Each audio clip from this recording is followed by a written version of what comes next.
সংসদের মকরদ্বারে আজও কিন্তু বিরোধীরা বিক্ষোভ দেখাচ্ছেন। বিক্ষোভে যোগ দিয়েছেন প্রিয়াঙ্কা গান্ধীও। যন্তর মন্তরে আন্দোলনকারীদের ওপরে গুলি চালানোর নির্দেশ কে দিয়েছিলেন, বারবার এই প্রশ্নে সরব হচ্ছেন বিরোধীরা।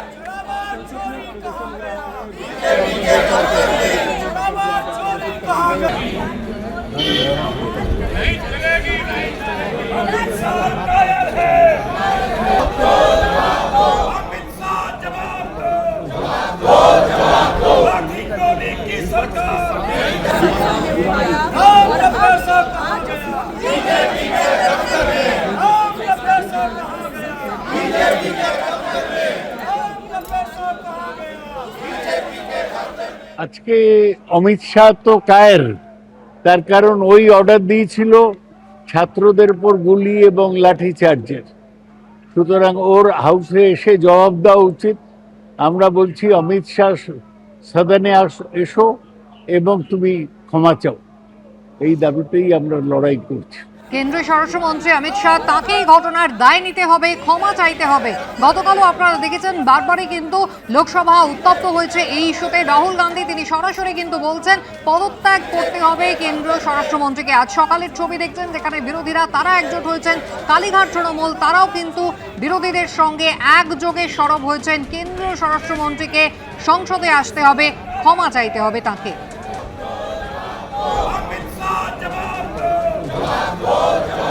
যন্তর মন্তরে যে আন্দোলন চালাচ্ছিলেন আন্দোলনকারীরা, তাদের উপরে গুলি চালানোর নির্দেশ কে দিলেন, এই প্রশ্নে বারবার উত্তাল হচ্ছে সংসদ।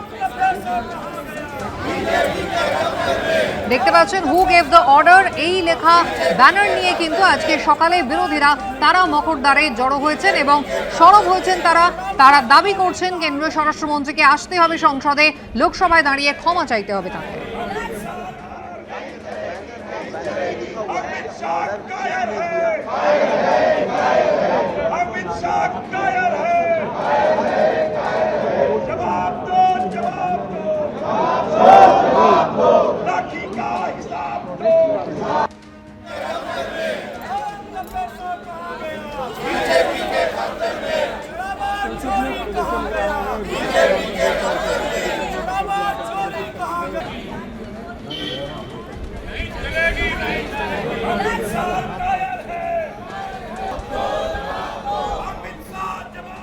এবিপি আনন্দ, এগিয়ে থাকে, এগিয়ে রাখে।